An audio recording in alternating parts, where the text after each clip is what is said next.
This is The Competitive Edge with Ryan Coisson. Welcome to The Competitive Edge. My name is Scott Britton, and I'm here to help you answer a question that we all have. How can I get an edge in my business and life?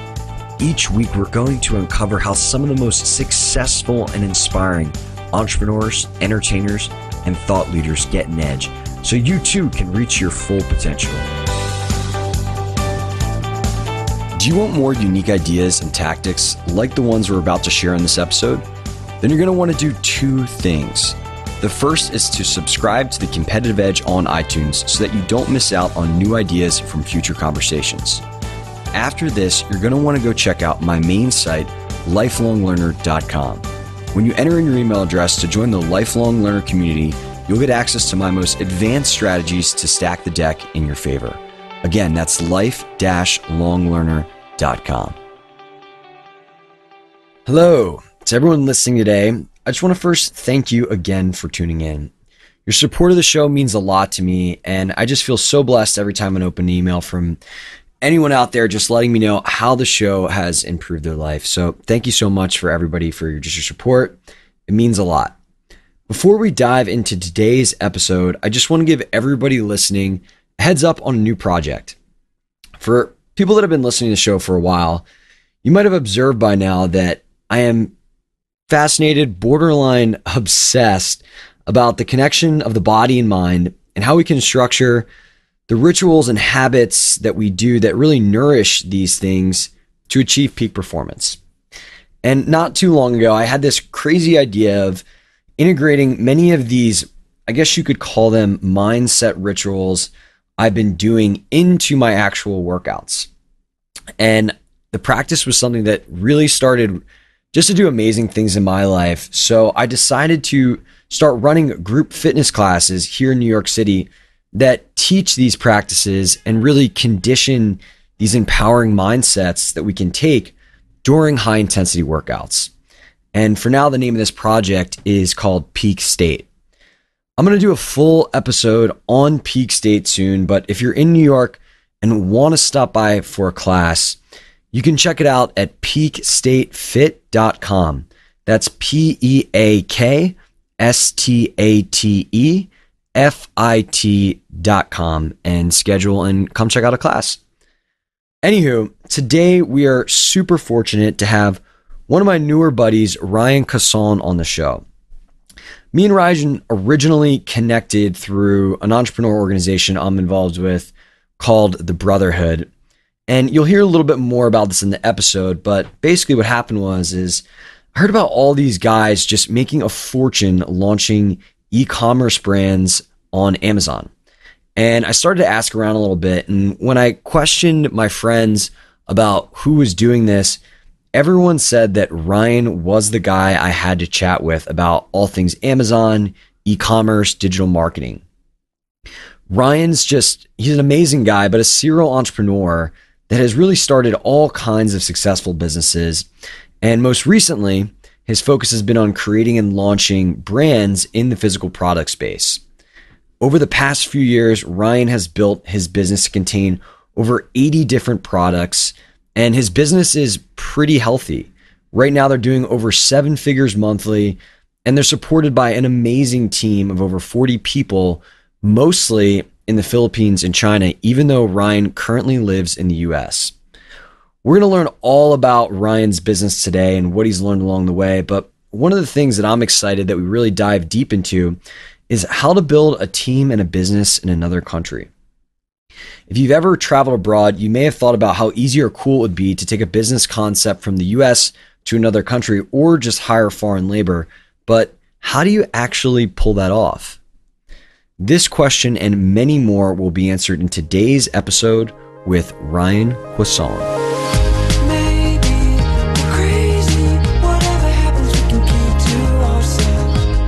Ryan, what's up, dude? Not much, man. How you doing, Scott?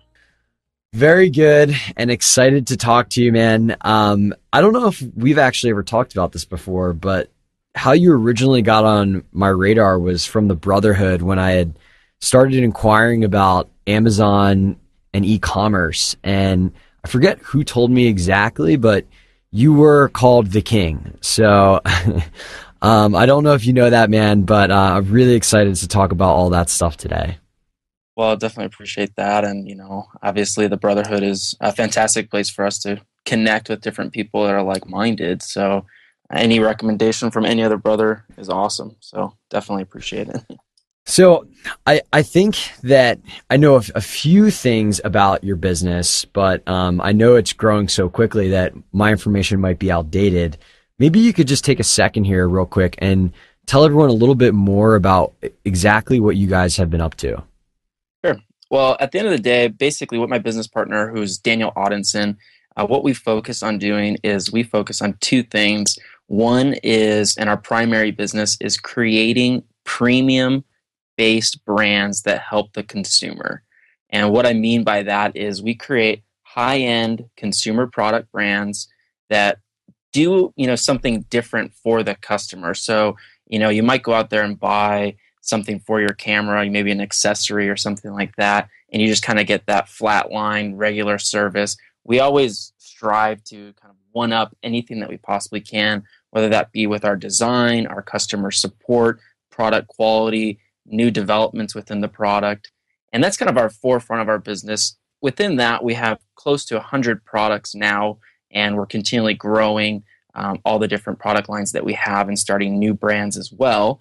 We also then have a business where we teach and educate people about what they need to do to create a premium brand and to successfully sell products not only on Amazon, but through other channels as well, like a traditional e-commerce site, building your own funnel, and other methods as well. So maybe you could give a little example here of a couple of the products that you guys currently have in the market. So, as far as our particular products, it's a bit of a challenge to actually give away the exact products that we do because we've tried to do that before and we've found that a lot of people have knocked us off. But what I can say is that whenever you're creating an actual particular product, let's use something that I'm really, really passionate about, rock climbing. Okay. So 10 years ago, I actually started climbing in 2003 through my gym class, of all places, in high school. But one of the things that I purchased right away when I started rock climbing are carabiners, which a lot of people are familiar with because they've become popular to put on keychains now. And those are not kind of the industrial style that you use in rock climbing. But if you take a look at a carabiner that you use in rock climbing, one of the things that you've seen over the years to develop and improve that is, outside of the colors and, some of the simplistic things is actual functionality. So things like weight, which to a rock climber, if you're climbing something that's maybe 1,000 feet high and you've got a total of 30 plus carabiners, a couple ounces per carabiner can really end up adding to, several pounds. So the weight and making a change in the weight and also the packaging of how it looks can make a very, very big difference of how that actually, the end result to the customer, but how it actually appears to the customer as well. Does that kind of make sense? Yeah, so it sounds like you guys have really found a bunch of products in the market that people clearly want improvements to and have worked in conjunction with the people that make those products to make them better. Exactly. And, and whether that be again through the actual physical product or the experience, I don't know about you, but being an entrepreneur, I order the majority of my stuff online just because it's easiest for me to have it shipped to my house or wherever I'm currently traveling. And the experience that you get when you order a product from one company versus another can be night and day. And it can really kind of alter how it makes you feel. I don't know if you've ever ordered anything, Scott, where it comes in the mail and it is, really nice. It's supposed to be a really nice premium based product and it comes in like really crappy packaging. To me, that immediately devalues what that product is. Um, A hundred whereas, percent, man. yeah, whereas the other day, I finally, I'm a frugal type person. I don't really like to spend money on myself too much outside of traveling and personal development and a few other things. But I finally broke down and bought a nice watch and I had it delivered to me. And when it came in the mail, I opened the packaging. It's got this really, really nice looking box. you open it up, and then there's this, circular type zipper box inside of it. You open that up, and then, there's the watch neatly wrapped on this, cylinder type foam pad that's all clothed and matted. And, it looks really, really nice. That makes a complete difference than if you just had the watch in a box with like a plastic thing like you would get with a Timex or something, you know? Yeah, totally. It's funny. I recently found out, the Bose headphones, or I'm sorry, not Yeah. Bose, Beats, the Beats Oh, by Beats. Dre. Okay. Yeah, yeah. So the actual packaging and box for the Beats headphones cost more than the headphones themselves to make. Wow. And it really just kind of blew my mind, but I think it speaks to this trend that we're seeing right now where retailers, in order to stand out, they really need to focus on the entire experience from end to end, from what the actual box looks like that they get in the mail to what people see and read when they open that box. Another company that I really think has done an excellent job just adding like some type of allure and loyalty to a pretty mundane product is Dollar Shave Club. And Okay. are you familiar with them? I'm familiar with them. I've never purchased a product of theirs though. Yeah, so they send these razors to you in these very like witty, uh, well packaged boxes, and it's funny. I was reading a review of the opening process just because I'm exploring some stuff in the direct to consumer e-commerce space as well, and what the guy said who bought the product is, I don't buy Dollar Shave Club razors because they're that much better than the ones that cost the same price at the store. I buy Mhm. them because they make me feel manly. And That's a good point right there. yeah, and I was like, you know what? I totally get that, right? Because at the end of the day, what we all want is just to feel good. So if you can help a consumer feel whatever way that they're trying to aspire to feel like in conjunction with your product, man, you're onto something. Yeah, no, that's awesome. That's awesome. Kind of reminds me, there's a company too, just directly related to that shaving thing, that I see a lot of kind of transitions to that.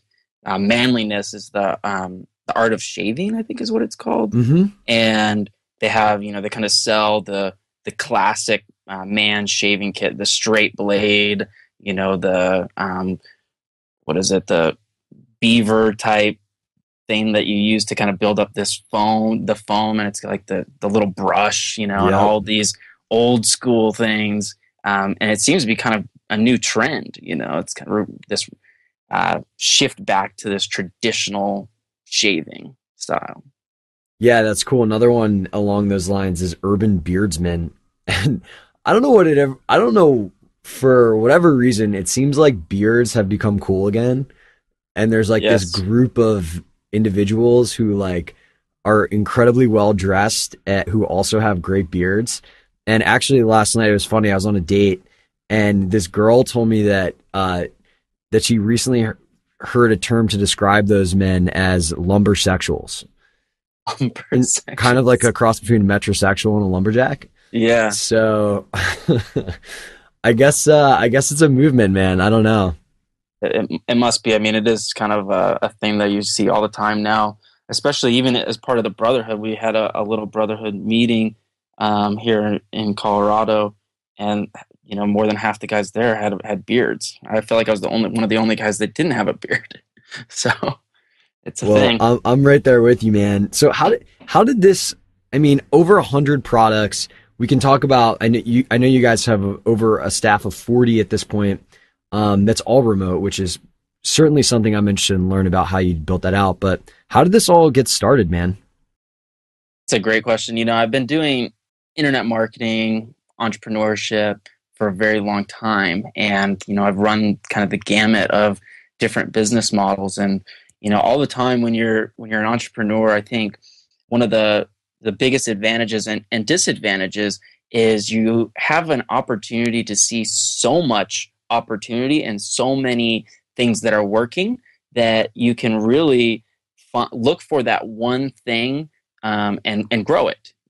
And I would say over the last 10 years or so, I have been looking for that really big one thing for me to scale and grow. And I'll personally admit that part of the downfall, again, as being an entrepreneur, is you're surrounded by people that are very, very successful. So, Scott, right now, and if you're listening to this, I want you guys just to imagine, if you're an entrepreneur, how many successful people you know and the business models that they run. I know people that make 8 figures in direct mail. I know people that make 7 or 8 figures as a personal coach, people that are making tons of money in info publishing, tons of money in physical products, tons of money in, creating little type membership type business models. I mean, I could list dozens of different business models that I know people that are absolutely crushing it. And that can be a major disadvantage because you can go, oh, wow, I'm doing this, doing well, but maybe I should do that, or maybe I should do that, or maybe I should do that. And I used to actually sell physical products. So what I didn't like about the model that I had previously done, though, was I was drop shipping. I was working with a partner on a college-based website where we drop shipped products that had the licensed logos on those actual products. So if you wanted to order a nightstand with Florida State on it, you could order that nightstand lamp, or you could order, car mats or something with that logo on it. And the problem with that business was it was great, but the problem was we were at the mercy of the supplier and whether stuff was in stock or not in stock. And we were refunding like 30% of our orders or more because things were going in and out of stock all the time. And that becomes a nightmare when you're driving paid traffic or any type of advertising at all. And I kind of started getting really sick of dealing with 25 plus different drop shipping companies. Yes, 25 different people. So we had thousands of products, and every time we would sell something, we'd have to look up who was the person that even I had to email the order to make sure that it got fulfilled. So it was really big pain in the butt. And I decided, you know what, I'm going to get out of physical products. This model, I don't really like it. And I was kind of more jaded on the dropship model. Even though the business was doing fine, I was jaded on that dropship model. And then I was kind of exposed to the idea of creating your own brand and creating, the products that you wanted and then selling them as your own. And that got me excited, because you had much more control.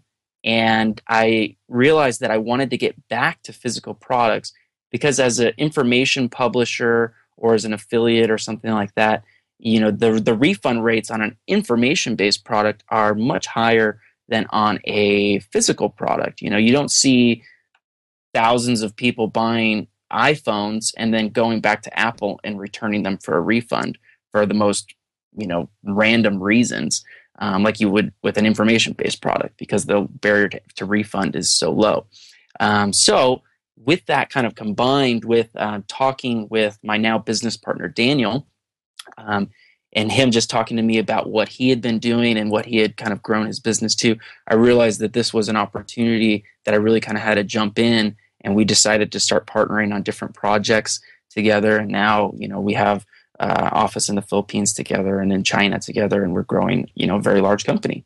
And by the way, before I kind of pick your brain some more here, I totally can understand where it's like you almost have, it's like the plight of optionality when you reach a certain level of competency as an entrepreneur, where like all around you, people are doing things, and it's very easy to say like, oh, I could do that. I could do that. I could do that.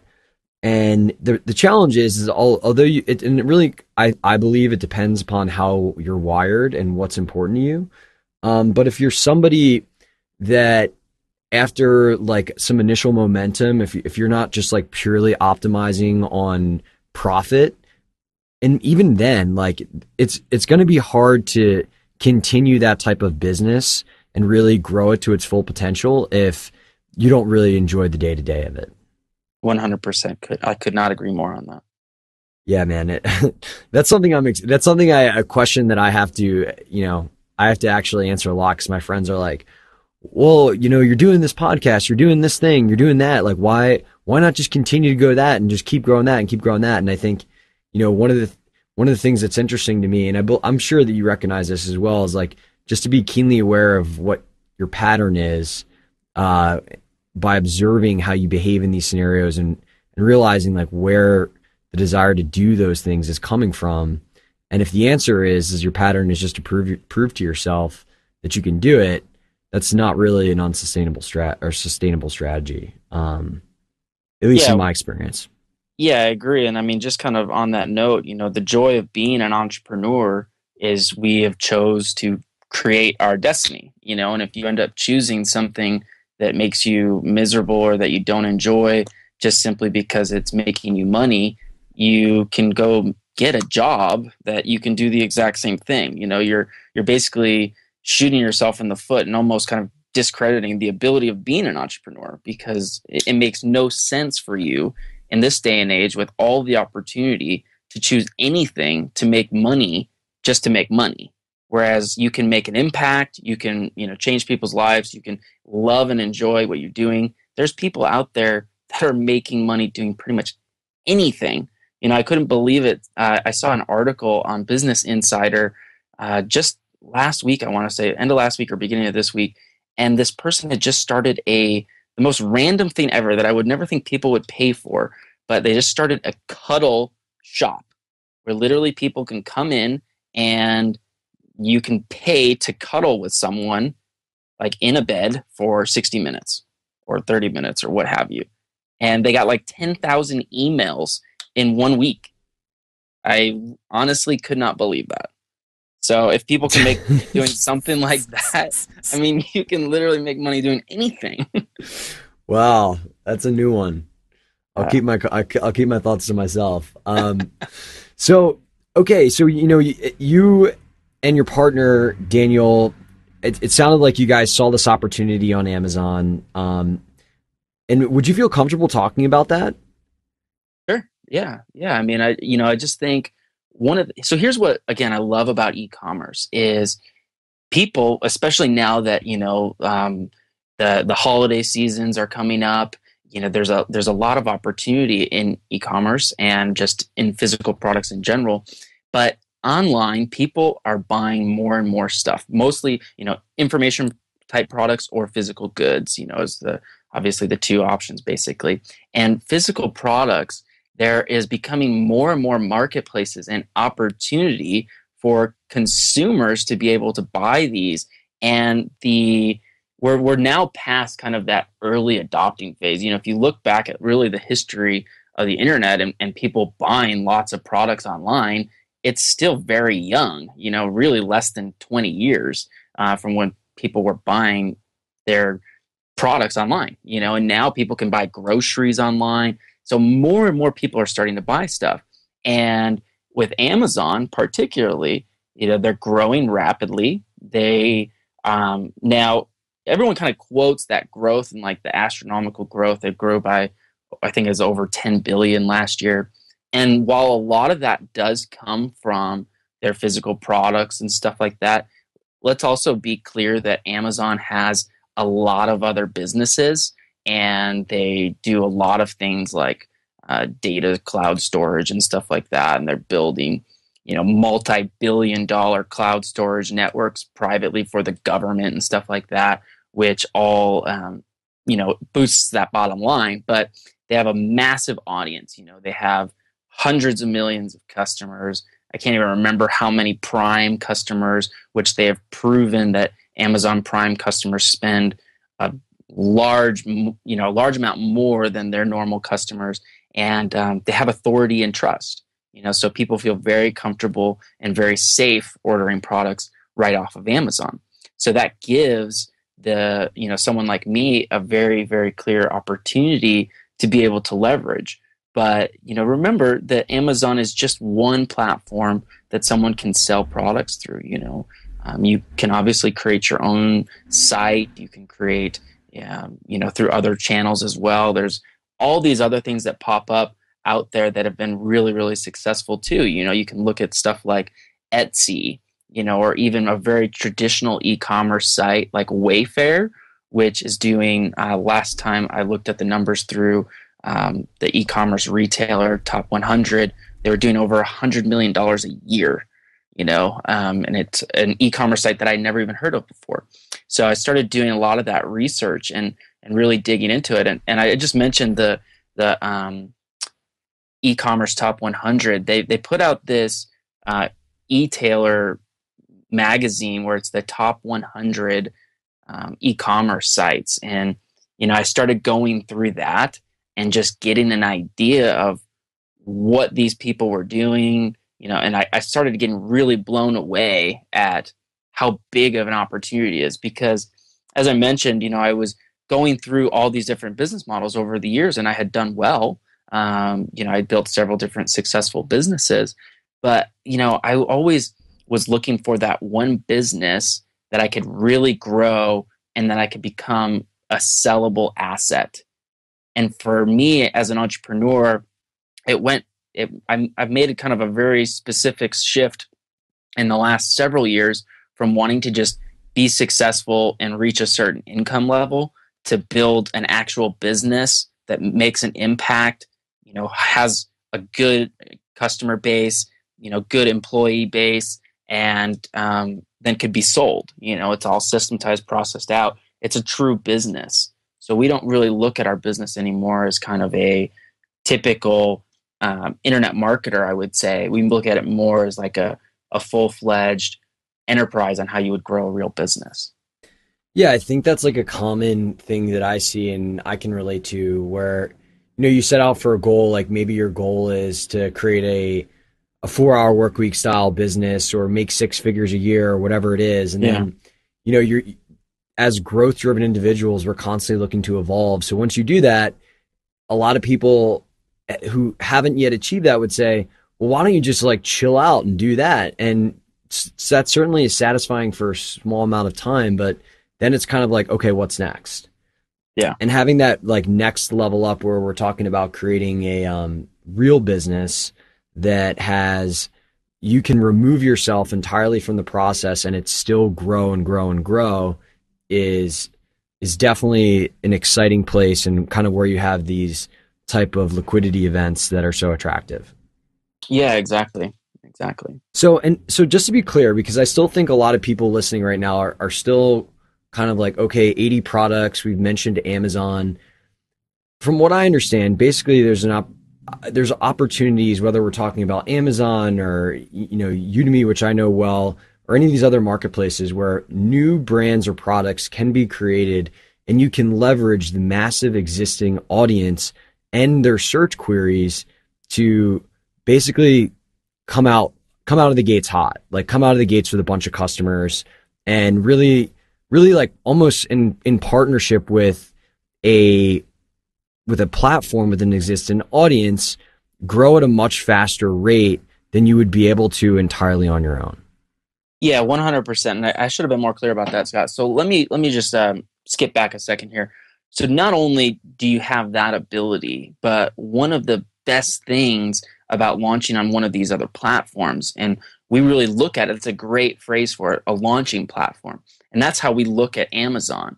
You have the ability to leverage, kind of the Amazon customers and everything like that, but you're leveraging that credibility, that the authority, the ease of use. You don't have to be very tech savvy at all to get a product up on Amazon and to have it start to sell, because the website infrastructure is already there. The cost for you don't have to go create something. All of those things make the ease of implementation very low. It's very easy for you to do that. I guess the ease of implementation would be very high. So you're very able to just get up there and launch the product, which is key, because a lot of times the barriers to entry that stop people can be tech related, or they can be, just different program type related. And with Amazon specifically, it's very easy to get it up and out there. Right. And it's also, you can take advantage of, in a similar way to Google, where, hey, you know what? Like if you can do whatever it takes to get in those top 3 search results, all of a sudden, like you now have organic discovery working for you as well. And I mean, Amazon, you probably know better than me, but I know Google's first, YouTube second. Is Amazon the 3rd largest search engine and everybody has their credit card saved? I don't know where they rank on that, but yes, they have, I believe it's over like 100 million credit cards saved. It's something astronomically high. Um, but I think actually Facebook might be the third, but it's high up there for sure. Okay, so you have a few. Let's kind of fast forward a little bit because what I'm really interested in learning about is just your experience growing a remote team and doing it overseas. I know it as someone who's been abroad, been to Brazil, and I know that is certainly might be different contextually than where you've grown your business. It's very easy to be a foreigner and be like, man, it would be amazing to have a this business here that's done in the US or whatever it is. But tactically doing that, I'm sure is much harder to pull off than it may seem at first glance. Yeah. So maybe you can kind of take us through the step of when you guys started growing your team abroad and what processes took place. Sure. So initially, Daniel and I both had separate kind of remote employees. And Daniel was the first person to kind of actually decide, my business is growing so much that I need to make this shift from having people in kind of all over, to more centrally located in one area. And that's when he decided to start looking at the Philippines. And, I basically came on that journey with him down the line a little bit. But the process, I think, first, you have to be willing to be able to make mistakes, because you're definitely going to first off make mistakes. You're going to be in a different place and you need to really understand their culture. You need to understand how kind of things work politically there, especially if you're going to, the Philippines or somewhere else where it could be, a very third world country or very different than the United States, taking, the language barrier depending where you're at. So we knew that we had to rely on somebody that could really kind of guide us through the whole process. So the biggest key was to find, someone who was very, very well connected and, an attorney. So we looked and found an attorney, and this person is the kind of person that helped us get, helped Daniel get the initial office, helped hiring the initial kind of people and where to go to hire people, and just the whole process is all the business that we have is incorporated in the Philippines. Getting all of that stuff set up and the bank accounts and dealing with visa issues and everything for us has all relied on this one person. So that person is incredibly important. But once you've kind of got some of those logistics worked out, we really believe that in growing any team, especially as an entrepreneur, you need to master the processes and systems that you have in place so that you know what team members you actually need. So the way that let me, if I can kind of, and feel free to chime in with any questions. So how did you find that lawyer abroad? It was kind of just through recommendations. They actually worked, well, they still work at a university down there in the Philippines, and they teach. And it was, originally kind of reaching out just through some different people, and it kind of came back. But, if we had to do it again, I would kind of go a little bit of a different route. So you could also look for someone who had expatriated down to that particular area. In the Philippines, for example, there's a large expat community, and they know pretty much all the different people that you would kind of need to know. So I would look for someone like that to kind of help expedite the process if that was an option. Some places may not have that depending where you want to kind of build your team. But in the Philippines, that's a very, very easy option. And you can also go through universities. Universities have been a very, very big blessing for us, and simply building relationships with universities here in the United States as well as overseas has been a great, great thing that we did. Cool. So okay, so you guys have the corporation set in place. talk to me a little bit more extensively about, you know, understanding the processes and then Yeah. understanding which players you need on your team. So when you decide to kind of start growing your team, you have to understand those processes and you need to kind of really map them out. So you can either do that yourself, or what we believe in hire one person, and then you basically can teach that person everything that they absolutely have to do to run the business. Talking about everything. And you may hold back maybe one or two things, but basically you're giving this person everything that they need to run the actual business. And you have them process it out. You have them build everything out because while I consider myself to be a smart person. I'm by no means an absolute expert at everything, or very few things I'm an expert at. But I'm very good now at getting people to document and process out training and to process out what we need to do to run our business. And they can do that for me. I can look at it, tell them what to improve, and also helps me understand where they're at in the knowledge process of what actually needs to be done. And then once they've done that, we actually empower them to start to look for people that can fill those roles. And this is one thing that I think really has helped us build increased loyalty within the team is we really like to take the initiative to hire friends, family, old coworkers of our existing staff that fall into line with what we need for our particular position. And for us, they need to fit within a certain process, position processes. But we also, one thing I think that makes us a little bit different too, Scott, is we don't care so much about their current or, existing skill set, unless it's maybe something really technical like a design role or a certain programming language or something.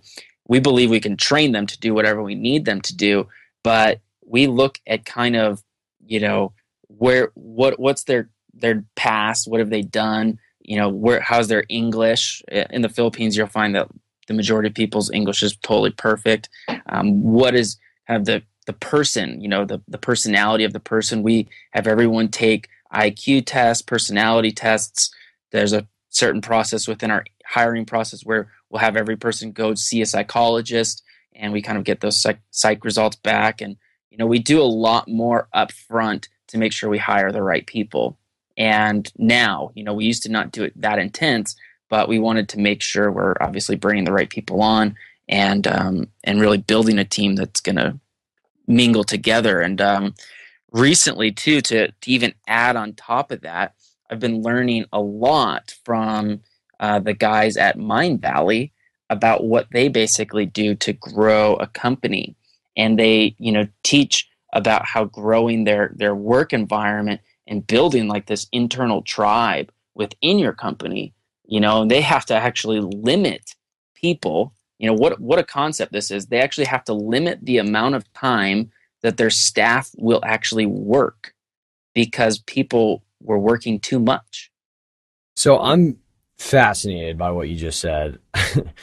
Maybe you could talk about maybe just one or two key principles that you've adopted or practices. Yeah, sure. So a couple things just about the kind of whole Mind Valley office. So first off, if people aren't familiar with them, they what's cool, and I actually a good friend of mine just went to the actual they put on this awesomeness fest, and the name of that kind of just describes a little bit about what this company really is all about.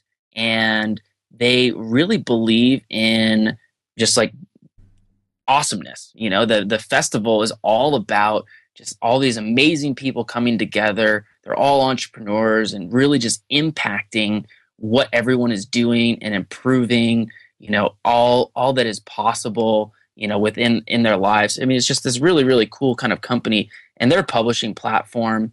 And, all in all, it comes down to kind of who you hire, but they basically built this company now where people so this is one thing, people are literally sending in video kind of interviews or video documentaries almost of who they are and why they should, basically Mind Valley should even consider, interviewing them. It's almost like a resume via video.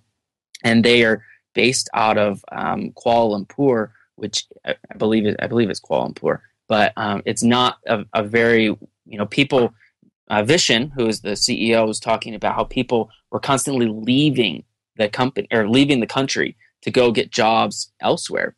And now he literally has trying to reverse that by he's bringing people in from all over the world, and they're wanting to come to Kuala Lumpur to work for Mind Valley because of the way they kind of empower everybody.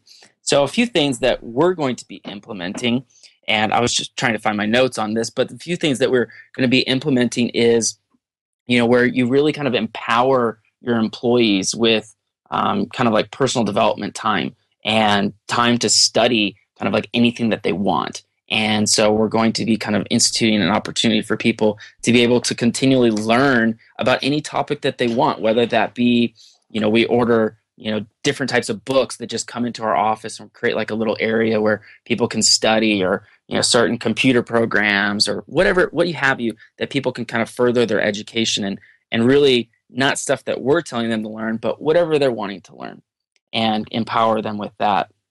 Really start to develop I thought this was a great idea that they do, is where they have a portal where people can ask anonymous questions to Vishen or any of the top level people within the company. And we're going to be implementing this where they can ask these anonymously, and then when they answer them, it's a public reply so everybody can see it. So if someone were to ask me, maybe a very difficult question that I had to kind of answer, and, I have to answer it and explain why we're doing X, Y, and Z, or why we're not doing X, Y, and Z, it's going to be there for the entire company to see, so that everybody is aware of why we're doing that. And, I thought that was a really great way to kind of connect, obviously, whether that be just like the kind of lowest person on the totem pole all the way up to the founder of the company is going to be held responsible for what the company is doing, or kind of where the company is headed, in more of a public platform within the company. Yeah, that's a really cool idea. I had never heard of anything like that. I really like that. I guess I want to go a little bit deeper into the kind of like the logistics of somebody else taking a process, Mhm. explaining it to you, and then you giving them feedback. So let's say that you have like you want to bring on somebody to manage something new. Do you give them an initial template and then ask them to make their adjustments on the workflows, and then they give that to you? Like, I'm trying to understand, like, No. So what will happen? Well, here's kind of the process. So, for example, if I have a new, say I'm wanting to add a new level to our business, one of the things that we're looking at, expanding is funnel creation. So say I go to someone on our team, I say, hey, I'm going to assign you the funnel creation processes. Here's some training. Here's some recommended resources and websites to go through. What I want you to do is I want you to create an outline of the entire funnel process, and then I want you to make a workflow and we use just something simple like Excel to start, and that workflow will then break down each step of the way, and then it would assign what is the particular department that's going to need to do those particular tasks. So one might be design. So that might be step one is get initial design created. Step two is someone's going to need to set up a website. So buy domain, set hosting, all those little things start getting broken down. So those all get set up by that person, and we kind of empower them to really create all of that. And then we'll get a final review of it. But then the first time that we kind of really use that particular process, it's always evolving. So our project manager will go through and make sure all that's getting done. And if there's any kinks or anything along the way, they just simply work with that person to fix any kinks in the chain. And we continually evolve that every time those processes are being ran. And some are one-off processes.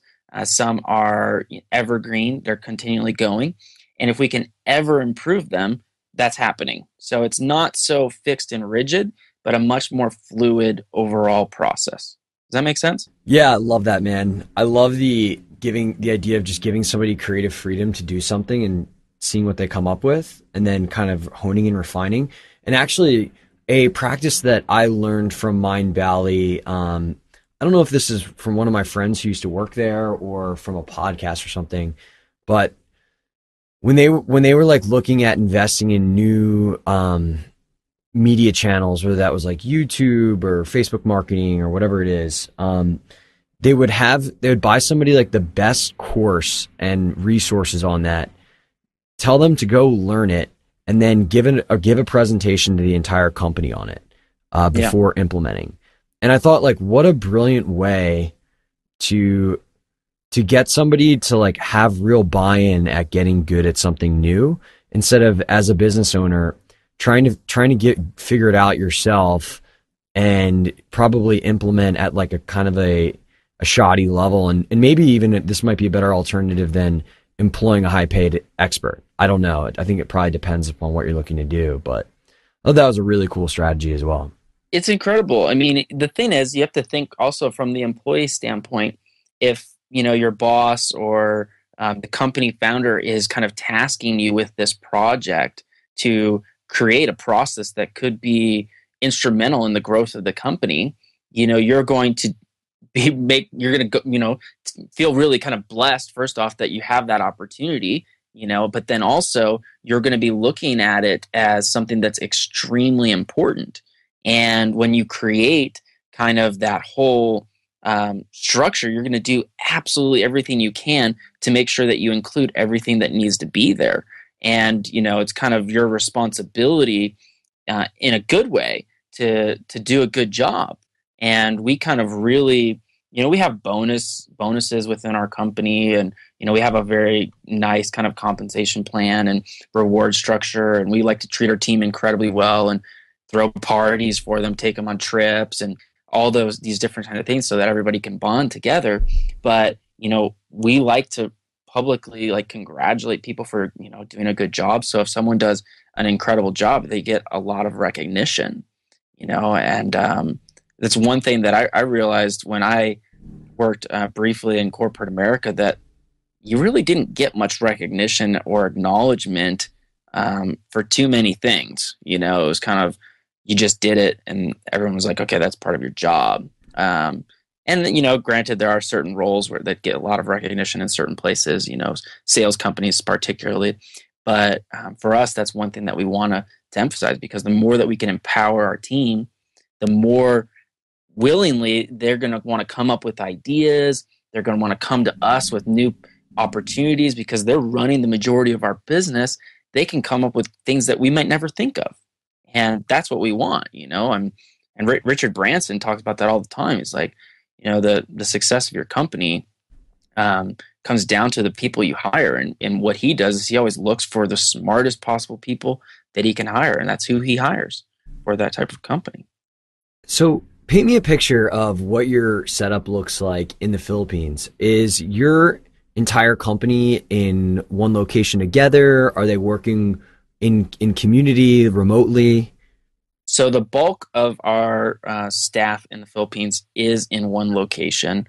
They go to an office that we have, and the structure is very, very simple. It's kind of your typical office.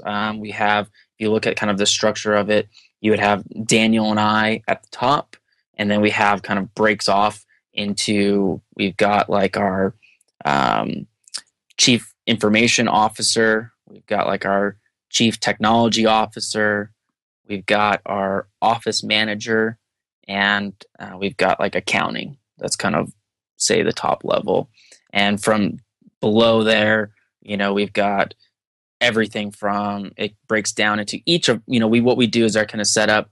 We have a main project manager, and then we have the project manager manages all the brand managers. So we have these brand managers that actually manage particular brands. So we want them to be very knowledgeable about the brands that we have, and we don't want just everybody doing work on all the brands because then that'd be kind of confusing. We'd rather have them be experts in one particular brand or niche. And so we have these brand managers that help manage all of that. And then below that, it's things like customer service.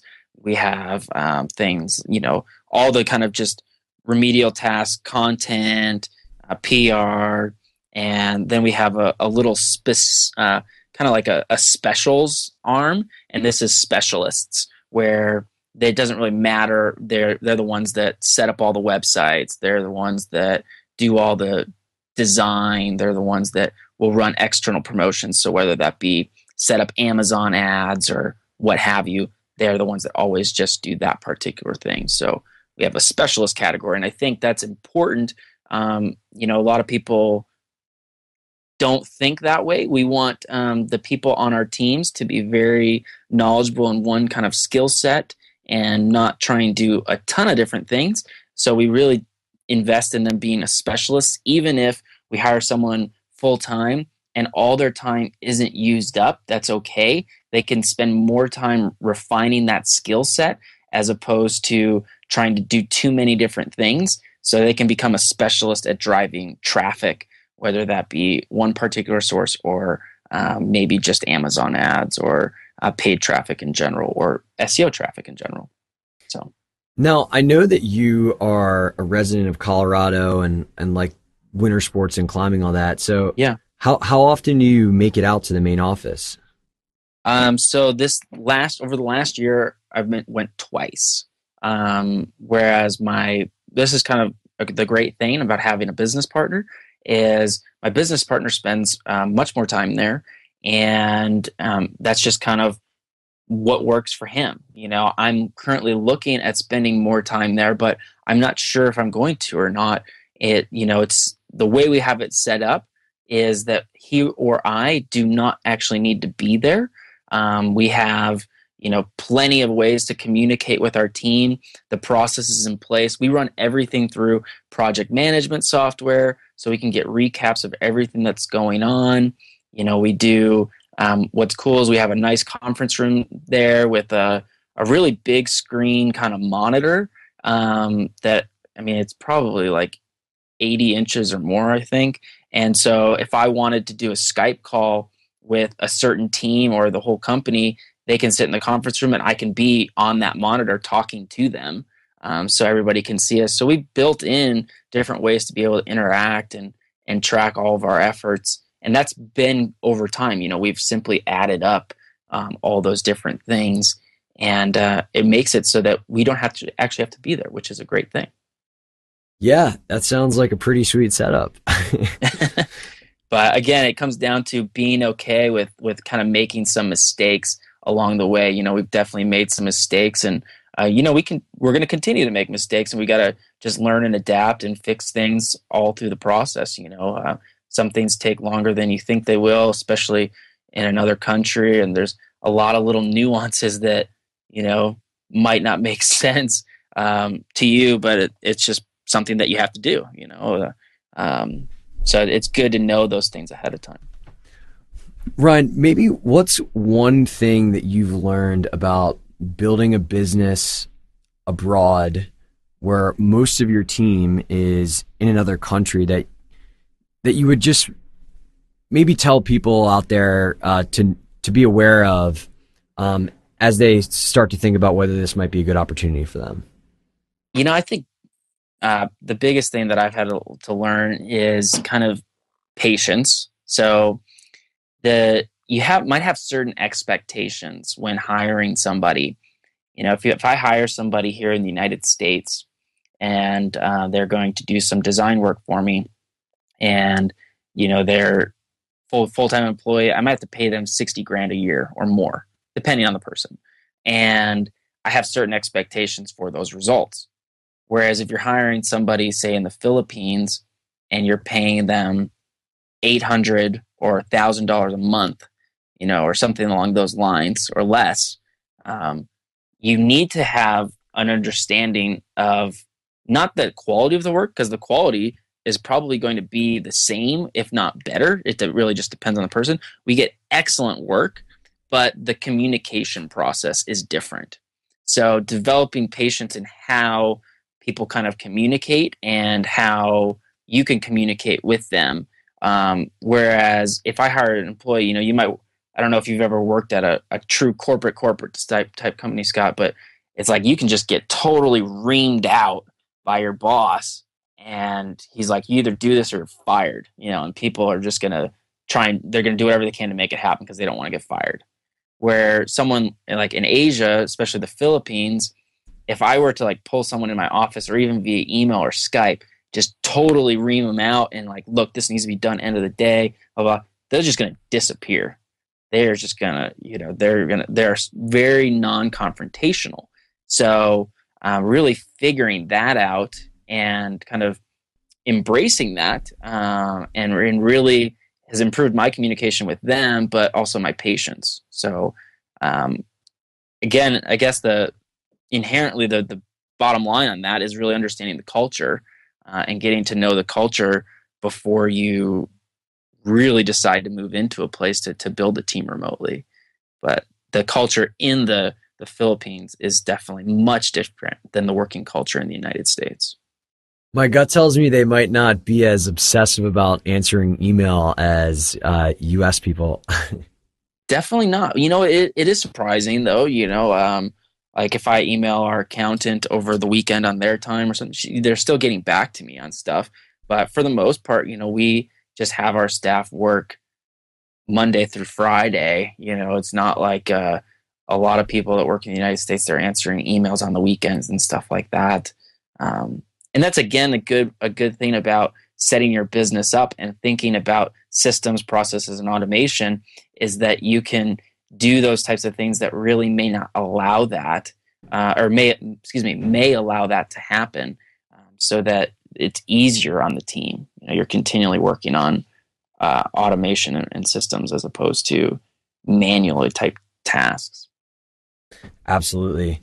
Ryan, man, I know we could talk about this stuff all day, but I know that your time is valuable, and you also have just an entire business devoted to teaching people all the stuff that you learned about doing this, about doing e-commerce, about Amazon. Where's the best place for people to get more information on you and that? So the best place to get more information about my business partner and I is just at ryananddaniel.com. And if they want to grab more information about the training that we offer and stuff like that, you can just go to ryananddaniel.com/Scott. And they'll have all the information that you need there. Cool, man. Well, dude, this has been awesome. So impressed by all the things that you've done. And I just can't wait to see you continue to grow your business, man. Well, I appreciate it, Scott. I mean, if there's anything that I can do to help anybody, please feel free to reach out. Daniel and I definitely want to be able to help you kind of do what we're doing, and definitely appreciate you having me on.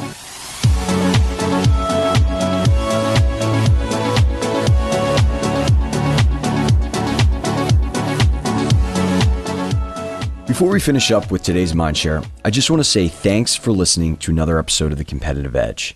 If you enjoyed the ideas in this episode and want access to future conversations, the best thing you can do is subscribe to The Competitive Edge on iTunes. If you haven't done that already, right now is the best time to take care of that and get on board.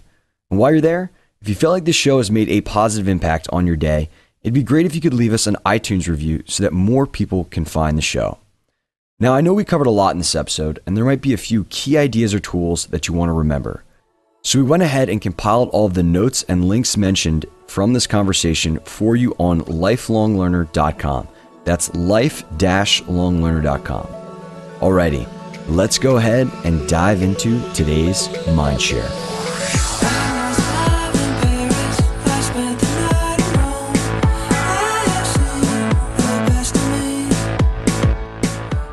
All right.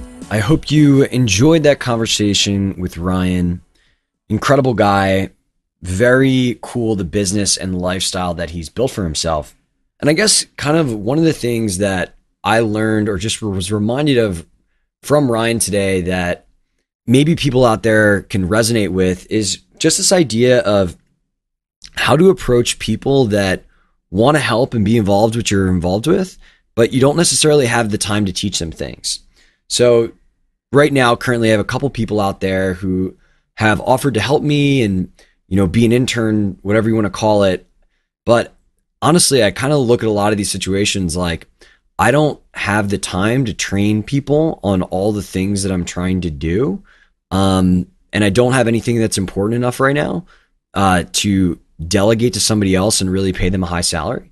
So I really like this idea of just giving somebody the tools and training, all the best resources, whether that's blog posts, courses, books, and then giving them just complete freedom to come up with their best chance to create a process.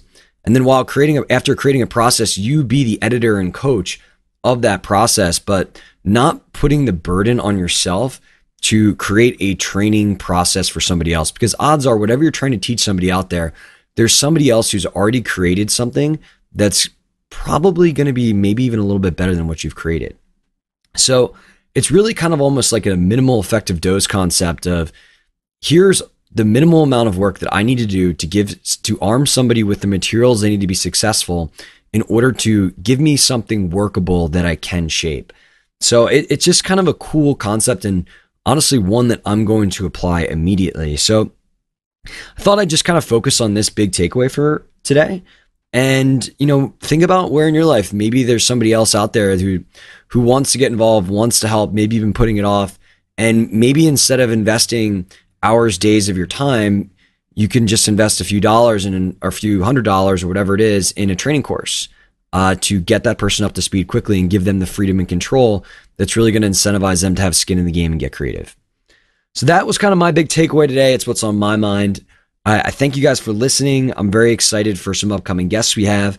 And again, if you want to check out more of Ryan's stuff, maybe get some free training, a checklist that he's put together, you can head on to the Lifelong Learner blog, head to the podcast show notes.